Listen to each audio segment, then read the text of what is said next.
What do we have here, Beau? Is that spray foam? Yay! Would you like to tell us about the spray foam? We got spray foam. Let's see how we can spray it. So we decided not to tape windows off or anything. And hopefully it sprays pretty thick and it doesn't get too messy. But what we got is tiger foam. And Mike's researched a bunch on it. And he feels like this was a good decision to make. It is closed cell spray foam. And they had it for a really good price compared to like the kits we could buy at Home Depot. So we ordered it and we're gonna see how it goes. So you think it's gonna be an easy process? I think so. And not very messy? Huh? Not very messy? I don't know about that. We're gonna find out. It might get a little messy, especially doing the ceiling. Yeah, I'm hoping it sprays pretty thick. That way we don't have too much to scrape up, but Yeah. see how it goes. So here's a before of our entire bedroom. And Mike's gonna record the process of him spray foaming with his GoPro because obviously me and Beau cannot be in here. He's gonna have his suit and mask on when he does it, so, and then he's got all the windows opened up. But this is just the before, and then we'll see what it looks like after. Are you so excited? Yay! Can you clap? Yay! Clap! Clap your hands, yay! And here is the after of the spray foam process. So it did become a little messy. We were hoping that it would be pretty thick and just stick to the wall, but it did kind of like spit and sputter everywhere. But the coverage overall was really good. It took Mike some time, I think, to figure out the different tips and how thick it was going to spray. So I believe he did this wall first. It looks a little thicker over here. So it does take time to figure out, you know, the different sprayer nozzles and how thick it's going to come out. So we didn't quite get the whole ceiling. There's like half of the ceiling that we weren't able to get to, and I think if we hadn't had done this bathroom wall we would have made it, but his idea was do the walls first and then the ceiling. But also the tank started to lose pressure a little bit when he got to the ceiling, so he come to the conclusion that it's probably better to spray the ceilings first and then the walls. That way you have more pressure to get up there. So basically, I mean, just a little portion of the room here of the ceiling is what we had left to do. So, and obviously we're just doing exterior walls. So yeah, the floor is kind of messy, but everything comes up really quick. So I feel like if we just, you know, go around with a scraper even and just scrape it up really quick and vacuum it, it'll be fine. And the walls, you know, it lays in there, so I don't think there's going to be too much that we have to scrape in order for the drywall to lay flat, but there's a couple little places and literally the foam just peels off. So, but again, we can just take a scraper and go over it really quick just on those studs. And here's the bathroom. So, I mean, it looks really good though. And I'm really glad that we, as in Mike, did it himself, because I feel like it would have been a lot thicker and a lot messier had somebody else just come in and, you know, rush through it. So I feel like the coverage is better because he really did. He took his time, you know, figured it out, sprayed it right, and, you know, tried to be neat with it, so as much as possible. But yeah, so we are gonna have to get another kit, and that will finish the ceiling here, and I think it should pretty much do Beau's room now that he's got, you know, the nozzles down, because there's a fan nozzle and a cone nozzle. And he said that I thought the fan nozzle would work best, but he said the cone nozzle is definitely more controllable and it worked a lot better for him. So I think that now that he has that figured out, the rest of the rooms will go a lot quicker and easier. He knows exactly what to do now. So, but yeah, super satisfied with the finished product here.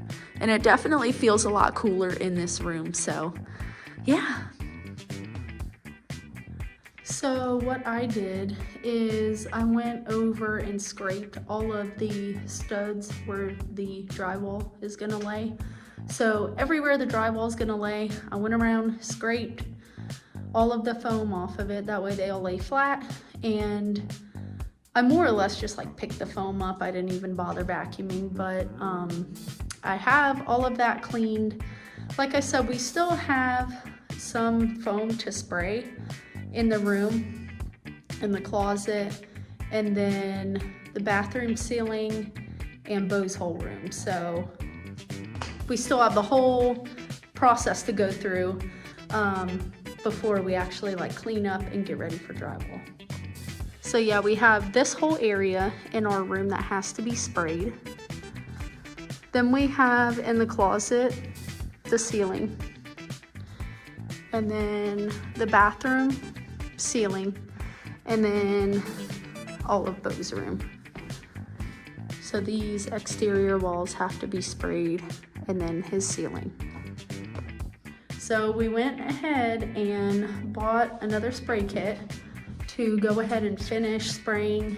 Mike's pretty confident that now that he knows like how it sprays and how it rises, he's pretty confident that one more kit will completely finish this side of our house, which I hope he's right, because you can't get a kit and start it and save it. Like whatever you start to use, you have to use. So hopefully that'll finish it and we can start with the drywall process and get this side of our house closed in. So we're closer to getting our toilet, shower in. And I think we're planning on doing like a makeshift sink in the kitchen just so we can move in and be comfortable. So just praying that the spray foam works, because it is like a pricier step in moving into the side of the house. So fingers crossed. Hope that's it for this side and we can get on with the drywall, because Lord knows that's going to be a whole process in itself with the mudding and taping and sanding and all the dust. So yeah, but we're super excited to get to that part. So we'll see how this second one goes. So we're sitting here trying to put our front doorknob and back doorknob on. And Beau's being the best help. Yeah. We're trying to make sure you don't take off with all our pieces. Are you helping? Yay. You gonna put some power boxes in for us?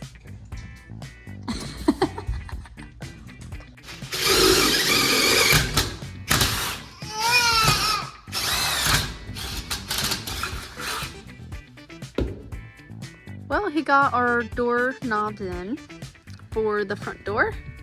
And this is really nice because we've literally just been kind of grabbing and pushing the door closed.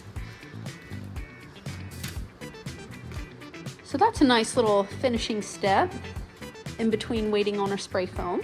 And this is our back door. He also got these installed. That way this is not open because we have no steps going out back. And with the little one, it's nice to be able to deadbolt this, double lock it, and he can't really open things for now. So that is a really nice finishing step. So we got our second spray foam kit, and we are praying that this will get us done on this side of the house. Mike seems to think that it will. So we'll see how it goes, especially now that he knows how to spray it and how thick it's gonna spray. Hopefully this will be it, but we'll see. And the last process that he did, he tried to set the GoPro up, but for whatever reason, it did not record the process. I think the camera died, so this time we're also gonna try to get a little bit of the spray foam footage, since like me and Beau cannot be in here, obviously. It's hard for him to start the camera and move it, or if something happens to the camera, that's it. So, because he's got to be pretty quick and stay moving. So we'll see if we can get the process this time, and hopefully this will finish this side of the house.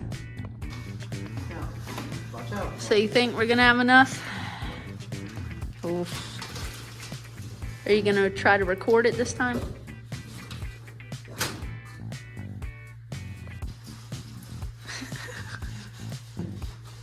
So the spray foam in Beau's room came out amazing. Mike was right, he had enough to finish it. And we covered his windows also. I know in some of my previous footage I said we decided not to cover them when we did our room.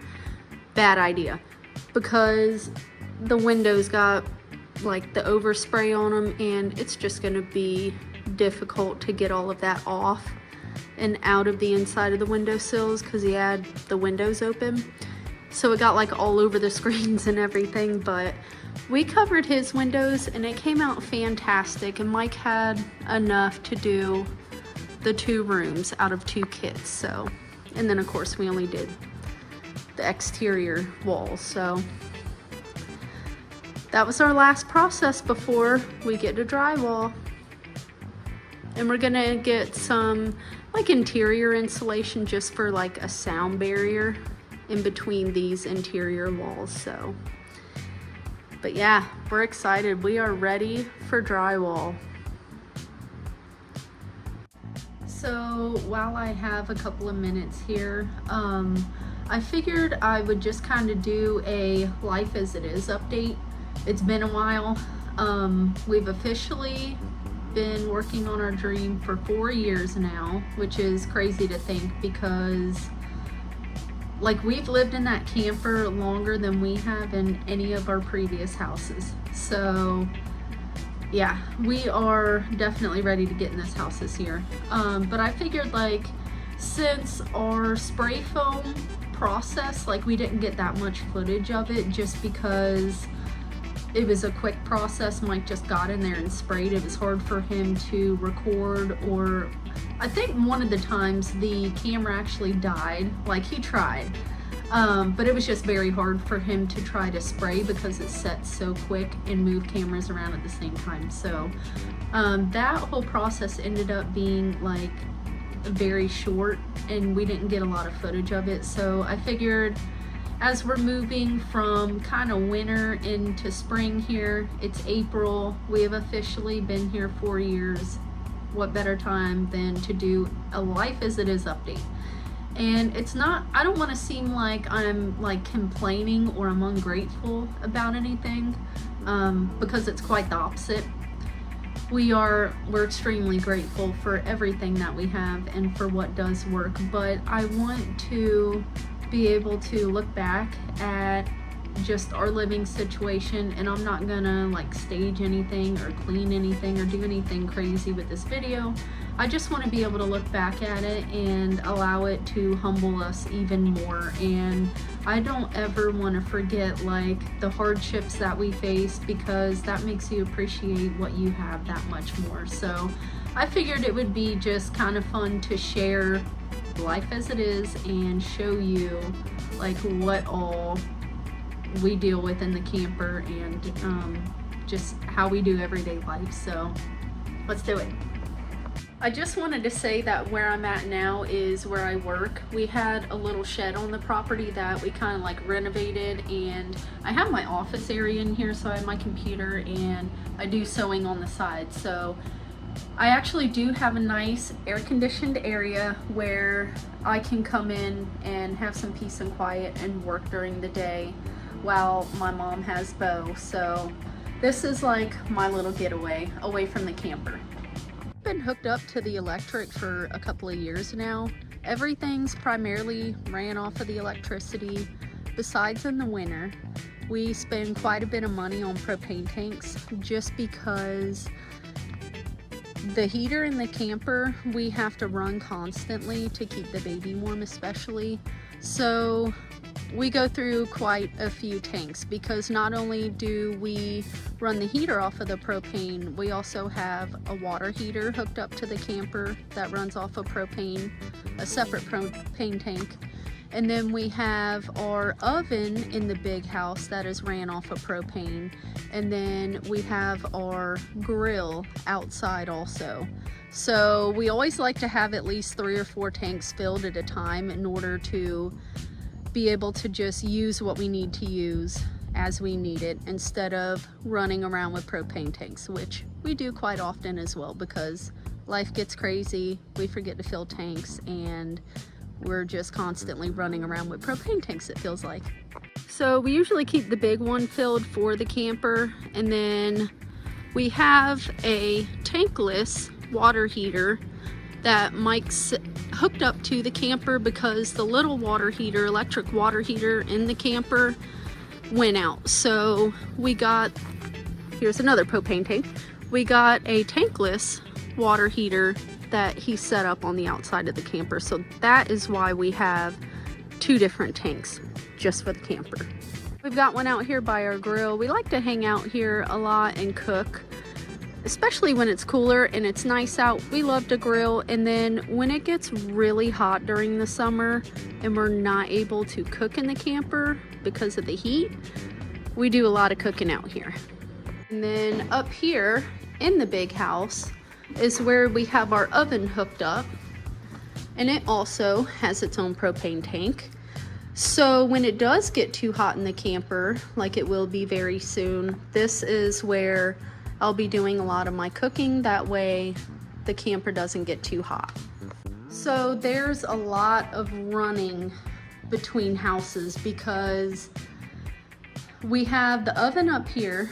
The oven in the camper is very tiny and it takes forever to cook anything in. It heats the camper up way too quick during the summer. It'll get up into the high 80s in there pretty quick. And also the fridge in the camper went out.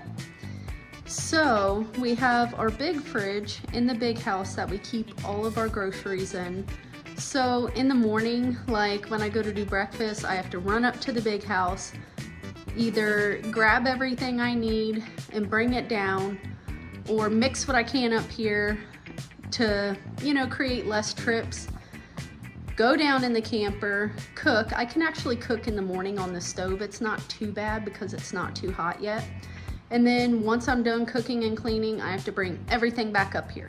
So that's a chore. Like just running back and forth between the camper and the house gets kind of crazy, especially with bringing hot foods in and out from the oven for dinner. Yeah, I'll just be happy to have all of my eggs in one basket there for sure. Now I'm in the camper and I can go over some of like the less irritating things. Like I said, our fridge did go out. Just as it's starting to warm up, it seemed like the camper was getting up to like 85 already, and I was like, wait a minute, it wasn't like this last summer. So Mike actually had to get on the ceiling and clean out the coils for the AC, and that made a miraculous difference in here. Like right now it's 71, so not that bad. But yeah, so that's one thing. The air conditioner has to be cleaned quite a bit because it's a camper. It's really not meant for staying in long term. So as much as we run the AC and just let the fan run in here, we have to clean it quite often, but that is okay as long as it stays cool and we keep this baby cool. So here's our little oven I was talking about. It really doesn't do much. You know, if you're cooking casseroles or something like that, it would take you forever and a day to accomplish anything. So, but I do use the stovetop quite a bit for breakfast. Like I said, it's nice and cool. I can prep something up pretty quick for me and Beau and be done.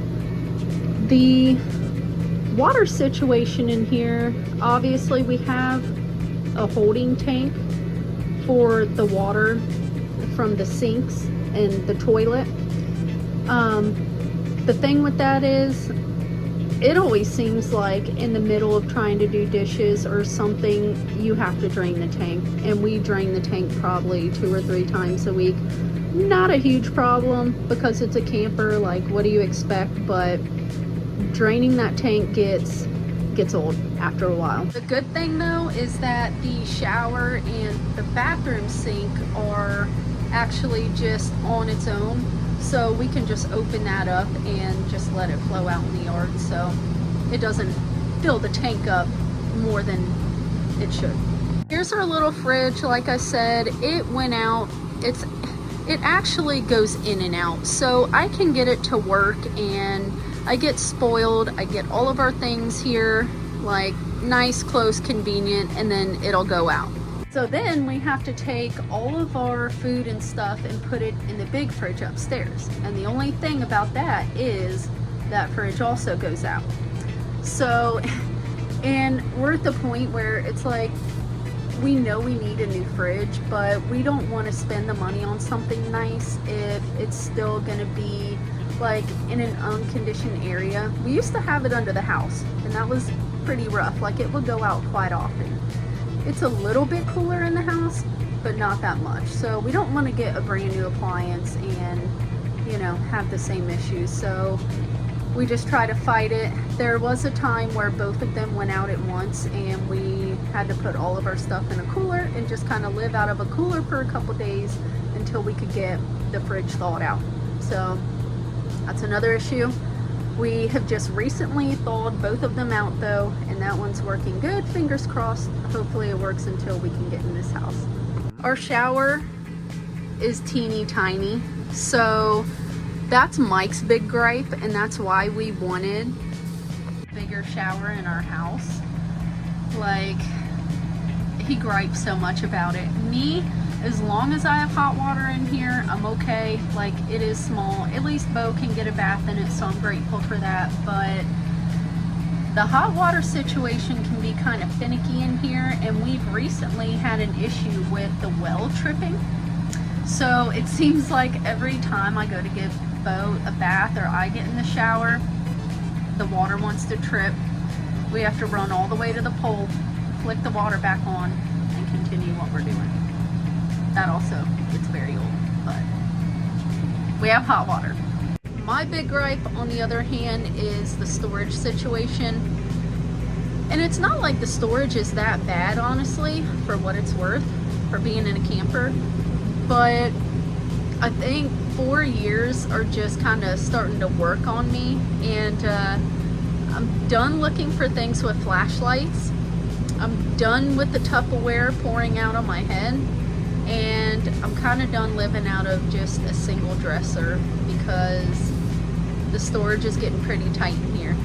So we have all of our clothes in both of these dressers. This is Mike's. He actually has the little one, and I have the bigger one. And then Beau has his little dresser over here. And it works well, but like I said, we're just ready for more room. Our Tupperwares I was talking about are in here, and they just pour out every time I open that door. And then the canned goods are in here. Like, this is our little pantry, towels up top, food, dry goods. And this is where I have to get in with my flashlight so I can see any of the canned goods that we have. Last thing is probably the bed. It came with the camper when we got it. So yeah, we definitely need a new bed. Like, the springs are starting to come through on it, and we're constantly waking Beau up at night just because it creaks so much. It sits on plywood. So yeah, I don't know what I'm gonna, or how I'm actually gonna sleep when we get a new bed. A couple other little things, like some things are missing in the camper and coming out in some places. Some of the drawers have fallen in, but it's pretty cosmetic. Half of the wall in the camper, the outlets don't work, so literally we can only plug things in. This is the side that doesn't work, so we can only plug things in like on the kitchen side, which is fine because we mostly only need things plugged up in the kitchen. But other than that, like, not a whole lot to gripe about. It's just mostly camper living and adjusting, you know, to the propane and all of the different things that we have going on right now. But we are working on finishing touches now in the house and should be able to move in within the next couple of months as long as everything goes well. So like I said, I just wanted to make this video so we could look back on it and just appreciate what we have more. And I don't ever want to forget, not that I think I will, what living in the camper has been like. And there's been a lot of good memories. Like, we had Beau in here. We didn't actually have him in here. He might have been made in here, but he grew up in here for the most part. Like, this is his little area too. We've made so many memories in here, and it's just literally brought us a lot closer. And we can't be more excited about getting in the house, but we will definitely miss this little camper, and I'm gonna hate to see it go one day, but I'll also be happy to be moving on to the next chapter. So yeah, I hope you enjoy the little scoop here. Hope it wasn't too long or too boring, but I just wanted to do a recap on living as it is. Okay, edited to add that my biggest gripe is not so much the storage, but the laundry situation. Our washer and dryer are located up on the top of the track in the old women's restroom, and I cannot tell you how happy I'll be to have a washer and dryer just in the vicinity, so I can just hear the bell go off, know my laundry is done, and be able to, because I'm very adamant about like folding and putting them away. I'm very good at that. So I just want to be better at it. And that way I can just hear it, have it done, and put away, because I can't tell you how many times laundry is sat up there because it's raining or it got dark, or like, I just want laundry to be easier. All right, that's it. Bye.